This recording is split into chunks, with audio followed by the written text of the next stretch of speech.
Hello everyone, welcome to Smart Study channel. So this is another lecture of our series of MHI 1 Ancient and Medieval World Societies, जो IGNOU MA history का first year का course है, right. ठीक है, तो इसमें हमने last lecture में आपने देखा था, हमने एंशियंट ग्रीस की बात की थी। ठीक है, एंशियंट ग्रीस में स्लेवरी का इंस्टीट्यूशन कैसे था, राइट। प्राचीन जो यूनान था उसमें कैसे जो है स्लेवरी गुलामगिरी कैसे होती थी, हमने उस पर चर्चा की थी, right. We have discussed about slavery in ancient Greece in our last lecture, right. तो आज हम जो हमारा आज का टॉपिक है ये है रोमन एम्पायर में स्लेवरी कैसे थी। ठीक है, जो रोमन साम्राज्य था वहाँ पे कैसे गुलामगिरी होती थी उसके बारे में है।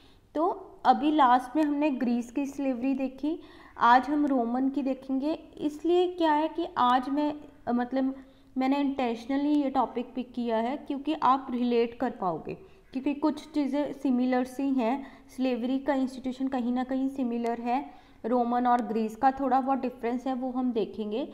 बट आप क्या कर सकते हो, आप उससे रिलेट कर पाओगे। अगर आपने वो लेक्चर नहीं देखा तो मैं सजेस्ट करूँगी आप पहले वो लास्ट लेक्चर हमारा देखें। ठीक है, मैं उसका लिंक भी शेयर कर दूँगी डिस्क्रिप्शन बॉक्स में, आप देख सकते हैं। ठीक है, क्योंकि क्या होगा, अगर आपने वो देखा होगा तो आपको रिलेट करना इजी रहेगा। तभी आज मैंने ये टॉपिक पिक किया है, सो दैट आपके लिए रिलेट करना इजी रहे। तो चलिए हम स्टार्ट करते हैं आज का लेक्चर। बाकी देखिए, इसको जैसे मैं बोलती हूँ कि इग्नू MHI 1 का कोर्स का है टॉपिक, तो ये होता है कि जो इग्नू के स्टूडेंट्स हैं उनके लिए बेनिफिट होगा। तो मतलब उन्हें पता हो कि हमें कौन से हमारे कोर्स में आ रहा है, तो मैं ये मेंशन कर देती हूँ। बट इसके बिना जो है ये और भी MA हिस्ट्री और भी कॉलेजेस के स्टूडेंट्स हैं उनके लिए भी यूज़फुल टॉपिक है। एंड ये कॉम्पिटिटिव एग्ज़ाम्स जिसमें आपको मेंस आंसर राइटिंग करनी होती है, for example UPSC, state civil services, तो उनके लिए भी यूज़फुल रहते हैं, क्योंकि मैं डिफरेंट सोर्सेज को रेफ़र करके आपका कंटेंट क्रिएट करती हूँ। ठीक है, ये ऐसा नहीं है कि हम सिर्फ इग्नू का मटेरियल रेफ़र करें, डिफरेंट सोर्सेज इसमें होते हैं इंक्लूडेड, तो ये बाकी कॉम्पिटिटिव एग्ज़ाम्स के लिए भी यूज़फुल रहता है। तो चलिए फिर स्टार्ट करते हैं अभी आज का topic, slavery in Roman empire. तो देखिए, इसके बेस पे मैंने एक क्वेश्चन भी उठाया जो आपके एग्ज़ाम में आया हुआ है। Analyse the essential features of institution of slavery in Roman empire. ठीक है, कौन कौन से फीचर्स हैं जो रोमन एम्पायर में हमें स्लेवरी में मिल जाते हैं। ठीक है, रोमन साम्राज्य में गुलामगिरी का जो एक इंस्टीट्यूशन था उसमें मिलते हैं। ठीक है, तो जैसे हमने बात की थी कि ग्रीस में भी हमने देखा था स्लेवरी होता है। ठीक है, तो यहाँ पे वो वही बोलते हैं कि ग्रीको रोमन सोसाइटीज़ जो हैं, ठीक है, ग्रीस की हो गई, रोम की हो गई, इन सोसाइटीज़ को हम स्लेव सोसाइटीज़ कंसीडर करते हैं, क्योंकि यहाँ पे लीगल सैंक्शन होती थी। ठीक है, गवर्नमेंट स्टेट बोलती थी कि तुम जो है स्लेव्स को यूज़ करो। आपने देखा होगा एंशियंट ग्रीस में हमने बात की थी कि वहाँ पे जो है स्लेव्स की एक टाइप भी होती है। कौन सी टाइप थी आप मेंशन कीजिए कमेंट बॉक्स में। ठीक है, आपका रिवीजन भी हो जाएगा। वो टाइप जिसको स्टेट भी जो है सपोर्ट करती है, स्टेट खुद स्लेव्स को प्रोवाइड करती है फैमिलीज़ को उनके यूज़ के अकॉर्डिंग। ठीक है, तो यहाँ पे इन सोसाइटीज़ में जो स्टेट है उन्होंने लीगल किया हुआ था कि तुम जो है स्लेव्स को यूज़ कर सकते हो। ठीक है, इसीलिए जो है इसको बोलते हैं कि ये ग्रीको रोमन जो सोसाइटीज़ थी ये बेसिकली स्लेव सोसाइटीज़ थी। यहाँ पे लीगल सैंक्शन थी, स्लेवरी वगैरह कोई बैन नहीं था यहाँ पे। इधर इन्होंने सरकार ने बोला हुआ था कि हाँ करो, यूज़ करो स्लेव्स को। ठीक है, और फिर ये जो यहाँ पे अच्छा खासा दोनों सोसाइटीज़ में, ग्रीस में भी देखेंगे, रोमन में भी देखेंगे। ठीक है, वाइड स्प्रेड इंस्टीट्यूशन था, बहुत अच्छा यूज़ होता था स्लेवरी का, बहुत लार्ज स्केल पे। हमने देखा था कैसे ग्रीस की इकोनॉमी के लिए बहुत ज़्यादा इंपॉर्टेंट रहे स्लेव्स। ठीक है, उनके अलग अलग सेक्टर्स में उनका रोल रहा। तो ऐसे ही रोम में भी था, रोम में भी अभी आज हम डिस्कस करेंगे कौन से सेक्टर्स में उनका मेन रोल रहता है। तो इनका यूज़ जो था बहुत अच्छे लेवल पे होता था दोनों सोसाइटीज़ में, राइट। ठीक है, तो रोमन सोसाइटी में कहते हैं बहुत ज़्यादा स्लेव लेबर वगैरह का यूज़ होता था। ऐसा बोला जाता है कि 1/4 जो इनकी पॉपुलेशन थी रोमन की, ठीक है, ये इस 1/4 पॉपुलेशन 25% के करीब 25% of the population of Romans were slaves, ठीक है। आप देख सकते हैं कितनी बड़ी अगर हम रेशियो देखें मतलब 25%, ठीक है, बहुत बड़ी परसेंटेज होती है एक किसी एम्पायर की जो स्लेव्स थी, ठीक है। तो अभी जो बोलते हैं कि जो रोमन सोसाइटी थी ये 3 कैटेगरीज में डिवाइड थी। आप एक बार ये देखें, पहले आपको इस डायग्राम से थोड़ा आइडिया हो जाएगा मैं क्या बोलना चाह रही हूँ। तो देखिए क्या था, रोमन सोसाइटी की जब हम बात करते हैं, ठीक है, जो रोमन समाज था उसमें क्या था, उसमें 3 कैटेगरीज में लोग डिवाइड थे, ठीक है। फर्स्ट था पेट्रिशियन, ठीक है, पेट्रिशियन, ये अभी के लिए आपको याद रखना है, ये जो टर्म्स हैं पेट्रिशियन, प्लेबियन, ठीक है, ये अभी हम नेक्स्ट लेक्चर में टॉपिक करेंगे, उसमें आपके लिए यूज़फुल होगा, ओके। तो यहाँ पे 3 तरह के लोग होते थे, एक होते थे पेट्रिशियन, दूसरे थे प्लेबियन और तीसरे होते थे स्लेव। तो आज हम बात करेंगे स्लेव की, ठीक है, आज का टॉपिक अपना ये है। बट आपको देखना होगा कि ऐसे 3 कैटेगरीज में रोमन सोसाइटी जो थी वो डिवाइड थी। अब इसमें क्या था कि जो ये हमने बात की पेट्रिशियन, ठीक है, प्लेबियन, ये दोनों होते थे सिटीजन्स, ठीक है, ये दोनों क्या थे, सिटीजन्स थे, ये वहाँ के नागरिक थे, इनके पास राइट्स होते थे कुछ, ठीक है, जो सिटीजन्स के पास जैसे होते हैं, जैसे हम इंडिया के सिटीजन है, राइट। तो like this patrician and plebeians were also citizens, ठीक है, ये इनके पास सिटीजनशिप राइट्स वगैरह थे। बट जो स्लेव्स होते थे ये सिटीजन नहीं होते थे, ठीक है, आपको ये माइंड में रखना है। तो हम नेक्स्ट लेक्चर में डिटेल में पेट्रिशियन और प्लेबियंस का टॉपिक कवर करेंगे, ठीक है। पहले आज हम स्लेव्स को देखते हैं। तो आपको मैंने बस ये बताना था कि जो रोमन सोसाइटी यहाँ पे थी, ठीक है, वो 3 कैटेगरीज में थी, आपको याद रखना होगा। एक थे पेट्रिशियन, ठीक है, पेट्रिशियन बेसिकली कौन होते थे, जो अमीर लोग हम कह लीजिए अभी के लिए, ठीक है, वेल्दी जो एलाइट लोग थे, ठीक है, वो जो थे पेट्रिशियंस थे। कॉमन पीपल जो आते थे उनको हम प्लेबियंस की नाम देते थे। एंड देन कम स्लेव्स, ठीक है। तो स्लेव्स बेसिकली सिटीजन भी नहीं थे, इनके पास कोई सिटीजन का राइट नहीं था, ठीक है। इनको क्या कंसीडर किया जाता था, प्रॉपर्टी ऑफ मास्टर्स। ये हमने ग्रीस में भी देखा था, वहाँ पे भी आपने देखा था कि उनको प्रॉपर्टी की तरह ट्रीट करते थे, है ना। तो इसी तरह जो रोमन लॉ था वो भी इनको जो है रिकॉग्नाइज करता था स्लेव्स को as property of their masters. इनके पास कोई भी लीगल राइट्स नहीं होते थे, ठीक है। तो उसके बाद देखिए सोर्सेज ऑफ स्लेव्स। अब जैसे हम देखते हैं कि कॉम्पोजिशन हमने उधर भी देखी थी, राइट, ग्रीस में स्लेव्स की कौन कौन होते थे। तो यहाँ भी हमने वही देखना है, सोर्सेज लगा लीजिए या कॉम्पोजिशन लगा लीजिए। तो सबसे ज़्यादा जो मेजर शेयर होता है यहाँ पे किसका होता है, प्रिजनर्स ऑफ वॉर का, ठीक है। वॉर्स में हमने देखा था कि कैसे वॉर्स में पकड़ के जो कंट्री हार गया, ठीक है, जो एम्पायर वगैरह हार गई, वहाँ के लोगों को वो लोग पकड़ के ले आते थे कि हाँ ठीक है, आज से तुम हमारे स्लेव्स हो, you need to work as our slaves now, right. तो यहाँ पे क्या हुआ, स्लेव्स को कैप्चर किया गया वॉर्स में, ठीक है। अब देखेंगे हम, वो भी डिस्कस करेंगे कि जो रोमन एम्पायर थी बहुत बड़ा साम्राज्य था, बहुत बड़ी एम्पायर थी, इसकी जो एक्सपेंशन हुई तो वो कैसे हुई है, ठीक है। डिफरेंट फेजेस में एक्सपेंशन हुई है, बेसिकली 2 फेजेस आते हैं, वो हम हमारे आने वाले लेक्चर्स में कवर करेंगे अच्छे से, ठीक है। बट आपको ये देखना होगा कि इसकी इतनी जो बड़ी एक्सपेंशन की हम बात कर रहे हैं कि ये इतना बड़ा साम्राज्य बन गया था, इतना बड़ा एम्पायर बन गया था, तो उसमें बहुत ज़्यादा वॉर्स होती थी, ठीक है। ये एरिया को कैप्चर कर लिया, उसको कर लिया, इसको, तो इतने जो एरियाज को कैप्चर कर रहे थे, वॉर्स वगैरह हो रही थी, वहाँ के लोगों को पकड़ के ये लोग स्लेव्स की तरह यहाँ पे लेके आ रहे थे, ठीक है। स्लेव ट्रेड भी हो रहा था, मार्केट्स में उनको सेल किया जाता था, ठीक है। जैसे जूलियस सीजर भी इसकी स्लेव ट्रेड की बात करते हैं कि अराउंड 50,000 जो स्लेव्स थे उन्होंने सेल कर दिए थे, ठीक है। तो इस तरह से स्लेव ट्रेड बहुत ज़्यादा इंपॉर्टेंट था, ठीक है। इनको जो स्लेव्स को वॉर्स में से पकड़ के लेके आते थे, ठीक है, उसके बाद मार्केट्स में सेल कर दिया जाता था, ठीक है, कि हाँ तुम स्लेव्स की तरह मतलब इनको लोगों को खरीद लो, ठीक है। तो ये ऐसे करके स्लेव ट्रेड होता था। जैसे एक और हमें एविडेंट मिलता है, फर्स्ट प्यूनिक वॉर। आप देखेंगे ये प्यूनिक वॉर्स हुई हैं जब हम रोमन की एक्सपेंशन की बात करेंगे, ठीक है, वो अच्छे से आएगा।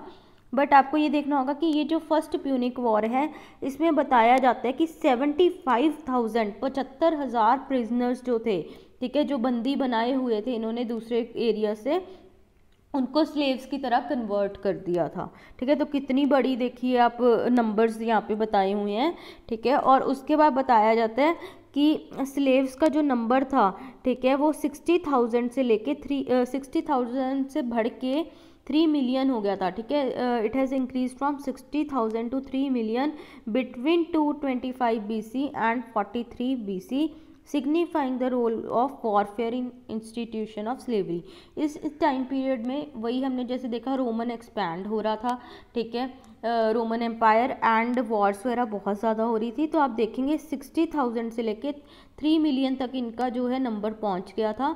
तो वॉरफेयर बहुत ज़्यादा इम्पॉर्टेंट था स्लेव्स को नंबर को बढ़ाने के लिए। ठीक है, एक मेजर सोर्स जो था स्लेव्स का वो था प्रिजनर्स ऑफ वॉर। ठीक है, कि तुम वॉर होती है वहाँ की पॉपुलेशन को तुम पकड़ के लाओ, इधर आके तुम उनका स्लेव ट्रेड कर दो, मार्केट में सेल कर दो। तो इस तरह से ये बहुत ज़्यादा होता था। ठीक है, उसके बाद ठीक है, एक तो हमने देख लिया प्रिजनर्स ऑफ वॉर, फर्स्ट हमारा आया प्रिजनर्स ऑफ वॉर, राइट। उसके बाद सेकंड हमारा आता है जो डेप्ट नहीं पे कर पाए। ठीक है, जैसे हमने ग्रीस में भी देखा था। ठीक है, तुम जो है कर्जा लेते हो, उसके बाद कर्जा अगर नहीं चुका पाते, डेप्ट अगर तुम रीपे नहीं कर पा रहे, तो तुम्हें जो है स्लेवरी एक्सेप्ट करनी होगी, राइट। तो ये भी वहाँ पे कॉमन होता था। यहाँ पे आप देखेंगे एक पूरा कॉन्ट्रैक्ट बनाया जाता था। ठीक है, एक डेप्ट कॉन्ट्रैक्ट होता था कि हाँ उसमें पूरी कंडीशंस लिखी जाती थी, तुमने इतना कर्जा लिया है, नहीं अगर चुका पाओगे, ठीक है, if you were not able to repay the डेप्ट then you have to accept the slavery. ठीक है, ऐसा करके एक पूरा उनका जो है बॉन्डेज कॉन्ट्रैक्ट होता था, तुम्हें कि बॉन्डेज करनी, मतलब बॉन्डेज करनी होगी, लेबर बॉन्डेज वगैरह काइंड ऑफ। ठीक है, तो ये ऐसे रोमन रिपब्लिक में एक डॉक्यूमेंट होता था जिसका नाम था नेक्सम। ठीक है, तो बाकी ये हो गया। और थर्ड क्या होता था, कुछ लोग अपनी मजबूरी के कारण, ठीक है, पुअर थे, उनके पास पैसा नहीं था। ठीक है, तो होता है कि हमारे पास खाने को भी नहीं पैसे बचते, तो वो बेचारे क्या करते थे, वो अपने चिल्ड्रन को एज स्लेव्स जो है सेल कर देते हैं मार्केट में। ठीक है, मनी के लिए। तो ऐसा भी वहाँ पे देखा गया। तो इस तरह से हमने देखा यहाँ पे ये 3 मेन सोर्सेज आपको मेंशन करने होंगे अगर आपको रोमन स्लेवरी के बारे में आता है क्वेश्चन, राइट। ठीक है, थर्ड क्या है, पीपल जिनके पास मनी नहीं थी। ठीक है, पुअर पीपल, तो वो जो है मनी के चक्कर में सेल कर देते थे। उसके बाद हम रोल की बात करेंगे स्लेव्स की रोमन इकोनॉमी में, जैसे हमने ग्रीस में देखा था। ठीक है, आपको कंपैरिजन में भी क्वेश्चन आ सकता है कि ग्रीस में कैसे था, रोमन में कैसे था, आप कंपेयर करिए क्या सिमिलैरिटीज़ हैं, क्या डिफरेंसेस हैं। तभी मैं आज ये टॉपिक पिक किया है कि आप रिलेट कर पाओ। ठीक है, कि ग्रीस में कैसा था, रोमन में कैसा था, क्योंकि लास्ट टाइम भी ऐसा क्वेश्चन एग्जाम में देखा गया था। ओके, तो चलिए, role of slaves in Roman economy, right. ठीक है, इसमें क्या होता है बेसिकली कि कौन कौन सी सेक्टर्स में जो है स्लेव्स का रोल था। ठीक है, तो ये बहुत ज़्यादा इम्पॉर्टेंट थे इनके लिए, रोमन इकोनॉमी के लिए। ठीक है, अलग अलग फील्ड्स में, for example agriculture, mining, handicrafts, ठीक है, इनमें इनका यूज़ होता था। तो आप देखेंगे कि बिल्डिंग्स जैसे कंस्ट्रक्ट होती थी, रोड्स होती थी, इनमें भी ये जो लेबर स्लेव लेबर वगैरह काम करती थी।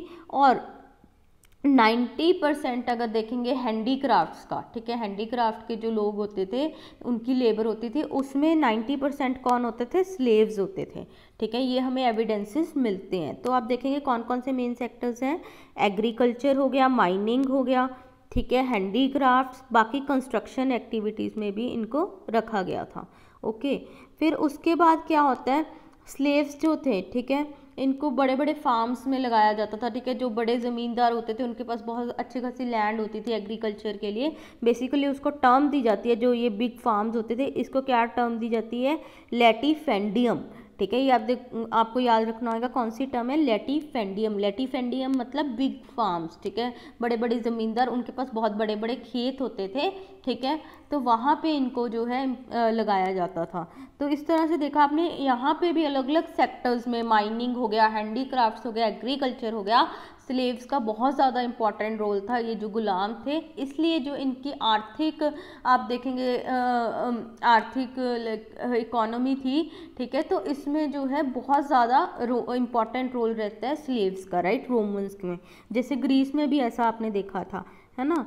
उसके बाद हम बात करते हैं कंडीशन ऑफ स्लेव्स। ये हमें पता है, ठीक है, कि इनका चाहे कितना भी इम्पोर्टेंट रोल हो, ठीक है, इनको इम्पोर्टेंस तो देते नहीं थे। हमें ये पहले ही पता लग गया, इनको सिटीजन्स भी नहीं माना जाता था, ठीक है, तो सिटीजनशिप के जो राइट्स थे इनके पास नहीं थे, पहली बात तो वो हो गई। उसके बाद वैसे भी इनकी कंडीशन बहुत ज़्यादा बुरी होती थी, ठीक है, इन्हें वही कोई फैमिली टाइज वगैरह रखने की अलाउ नहीं होता था। अब जैसे हमने देखा था उसमें भी जो ग्रीस में भी थी, हेलोट्री होती थी। हेलोट्री में बेसिकली मैरिज वो कर सकते थे, ठीक है, बट उनके आगे चिल्ड्रन भी हेलोट्स बनेंगे, है ना। बट जो इंडिविजुअल स्लेव्स होते थे वो तो शादी कर ही नहीं पाते थे, है ना। ग्रीस में भी ऐसा देखा था, ठीक है, तो इधर भी ऐसा था, इनको कोई फैमिली टाइज, कोई तुम्हारा पेरेंट्स, भाई बंधु कुछ भी नहीं, ठीक है, तुम स्लेव हो, बस तुम मास्टर की प्रॉपर्टी हो, तो इतना यहाँ पे होता था। उसके बाद अगर आप देखेंगे माइंस वगैरह में, ठीक है, एग्रीकल्चर में तो बहुत ज़्यादा बुरा हाल था माइंस और एग्रीकल्चर में इनका, तो बहुत मतलब मिजरेबल कंडीशन थी, ठीक है। उसके बाद इन पे जो है अच्छा खासा स्ट्रिक्ट कंट्रोल लगाया जाता था, ठीक है। यही होता था कि ये आपस में जो है रिलेशन, स्लेव्स आपस में रिलेशंस बिल्ड करके कहीं जो है स्टेट को या लोगों को नुकसान ना पहुंचा दें, अपने मास्टर्स वगैरह के अगेंस्ट रिवॉल्ट्स वगैरह नहीं कर दें, इसलिए इनको रोका जाता था, क्योंकि इनको इतना बेचारों को बुरी कंडीशन होती थी इनकी। अब बंदा परेशान होगा तो वो रिवॉल्ट कर देगा, राइट, ठीक है, तो इनको ये प्रिवेंट किया जाता था कि ये आपस में मिलके कहीं रिवॉल्ट्स ना कर दें, क्योंकि आप देखेंगे रोमन जो एम्पायर है उसमें स्लेव रिवॉल्ट्स भी आपको मिलेंगे, हम अभी आगे डिस्कस कर रहे हैं, ठीक है। ये होता था ऐसा वहाँ पे कि जो है स्लेव्स मिलके रिवॉल्ट कर देते थे, वो नहीं मतलब इतना सहन कर पाते थे, ठीक है।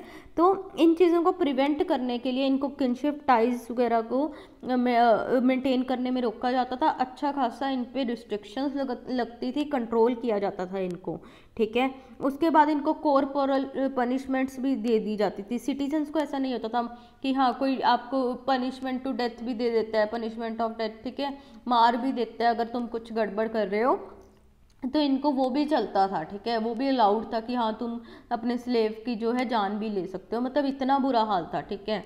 तो उसके बाद जो है इसी वजह से जो है स्लेव रिवॉल्ट्स होने लगते हैं। अब क्या करेंगे, अब इतना अगर परेशान हैं, ठीक है, आप मतलब उनको अपनी ज़िंदगी की भी कोई गारंटी नहीं है कि अगर हमसे कोई गलतियाँ हुई ये तो हमें कॉर्पोरल पनिशमेंट भी दे सकते हैं, ठीक है, हमारी जान भी ले सकते हैं, राइट। तो इस वजह से जो है स्लेव रिवॉल्ट्स वगैरह बहुत होते थे, ठीक है, इतना हार्श बिहेवियर इनको लिए रखा जाता था स्लेव्स के लिए। तो इसमें से जो स्लेव रिवॉल्ट्स हुए, इसमें से कुछ रिवॉल्ट जो हैं बहुत फेमस है, ठीक है, आपको ये याद रख लेने हैं कौन कौन से फेमस रिवॉल्ट्स हैं, आप मेंशन कर सकते हैं अपने आंसर में। तो एक सिसली करके जगह थी, वहाँ पे 2 रिवॉल्ट्स होते हैं, 2 मेजर रिवॉल्ट्स होते हैं, वो बहुत ज़्यादा इंपॉर्टेंट हैं। उसके बाद एक स्पार्टैकस रिवॉल्ट होता है 73 BC में, जिसको बहुत ज़्यादा जो है लोगों ने ज्वाइन किया था, जो स्लेव्स थे, बहुत सारे स्लेव्स ने जो है ज्वाइन किया था। एक बार जो रोमन गवर्नमेंट थी वहाँ पे उनको बहुत मुश्किल हो गया था, बट हाँ बाद में वो सप्रेस कर दिए गए, ठीक है। स्टेट इतनी पावरफुल थी, आपको पता है इतना बड़ा एम्पायर था, स्टेट इतनी पावरफुल थी, उनके पास स्लेव्स की चलती नहीं थी, ठीक है, बट हाँ ये कोशिश करते थे कि हम जो है अपने राइट्स के लिए लड़ें, ठीक है, हम रिवॉल्ट्स करें, ये कोशिश पूरी करते थे, ठीक है, बट हाँ फाइनली जो है सप्रेस हो जाते थे, ठीक है। तो इस तरह से ये 2 मेन जो है आप मेंशन कर सकते हैं, स्पार्टाकस रिवॉल्ट एंड सिसली में जो रिवॉल्ट्स हुए, ठीक है। उसके बाद यही है कि इनका जो रोल था रोमन सोसाइटी में स्लेव्स का बहुत ज़्यादा इम्पॉर्टेंट था, उनकी इकोनॉमी के लिए भी बहुत ज़्यादा इम्पॉर्टेंट था, ठीक है। इसीलिए जो रोमन सोसाइटी है इसको हम जो है स्लेव सोसाइटी बोलते हैं, क्योंकि यहाँ पे जैसे हमने देखा स्टार्टिंग में कि लीगल था, और दूसरी बात, ठीक है, प्रोडक्शन की अगर बात करें तो लार्ज स्केल पे स्लेव्स को एम्प्लॉय किया जाता था डिफरेंट सेक्टर्स में, राइट। तो इसलिए स्लेव्स का रोल जैसे ग्रीस में इम्पॉर्टेंट था, वैसे ही रोमन एम्पायर में भी बहुत इम्पॉर्टेंट था, ठीक है। तो ये आज हमने अच्छे से रोमन स्लेवरी को डिस्कस कर लिया है, ठीक है। नेक्स्ट क्लास में हम रोमन एम्पायर को आगे कंटिन्यू करेंगे, इनका पूरा स्ट्रक्चर देखेंगे, जैसे प्लेबियंस, पैट्रिशियंस अभी हमने देखा था, उनमें आपस में भी प्रॉब्लम्स रहती थी, वो हम डिस्कस करेंगे। उसके बाद इनका एक्सपेंशन कैसे हुआ था वो हम देखेंगे। ये 3 मेन टॉपिक्स आते हैं, ठीक है, रोमन एम्पायर के, जिसमें से हमने स्लेवरी आज कवर कर लिया। तो बाकी ये अभी जो आपका एग्ज़ाम आ रहा है 20 अगस्त को, उसके लिए भी इम्पॉर्टेंट टॉपिक है, तो आप वीडियो को देख सकते हैं अच्छे से। और आपके कोई भी अगर डाउट्स होते हैं, कुछ भी आपके कमेंट्स हैं, कुछ फीडबैक है, आप कमेंट सेक्शन में बता सकते हैं मुझे। व्हाट्सएप, टेलीग्राम, फेसबुक, ठीक है, सब जगह हमारे ग्रुप्स पेजेस हैं, तो वो आप लाइक करके फेसबुक पे वहाँ बता सकते हैं, ठीक है, व्हाट्सएप टेलीग्राम ग्रुप पे बता सकते हैं। तो ऐसा कोई इशू नहीं है, कोई हेल्प चाहिए आप बता सकते हैं, ठीक है। तो चलिए मिलेंगे हम नेक्स्ट लेक्चर में। टिल देन अच्छे से पढ़ाई कीजिए, ठीक है। जिनका स्टूडेंट्स का भी एग्ज़ाम है, ऑल द बेस्ट, अच्छे से पढ़ाई कीजिए। बस आपको ये रखना है वहाँ पे एग्ज़ाम में कि आपको अपने आंसर को अच्छे से रिप्रेजेंट करना है, जो भी आपके पास कंटेंट है, ठीक है। आप कोई डायग्राम बना सकते हैं रिलेटेड, कुछ फ्लो चार्ट बना सकते हैं, वहाँ पे बनाइए, हेडिंग्स दीजिए, ठीक है, इंपॉर्टेंट पॉइंट्स को आप अंडरलाइन कीजिए। तो ये थोड़ी सी कुछ चीज़ें होती हैं, कई बार बच्चों को कंटेंट पता होता है बट एग्ज़ाम में नंबर बोलते हैं नहीं अच्छे आए, ठीक है। क्योंकि क्या होता है, अगर आप ये चीज़ें करेंगे ना, एग्जामिनर पे अलग इंप्रेशन पड़ेगा कि हाँ इसको सच में चीज़ें पता है, ठीक है। उनके पास कई बार इतना टाइम नहीं होता कि वो आपका एक एक सेंटेंस पढ़े, इसलिए आप कीवर्ड्स को जो है हाईलाइट कीजिए, वो देखते ही पता लग जाएगा कि हाँ इसको इसके क्वेश्चन के आंसर के बारे में पता है चीज़ें, ठीक है। तो चलिए फिर मिलते हैं नेक्स्ट लेक्चर में। Till then thank you, bye bye.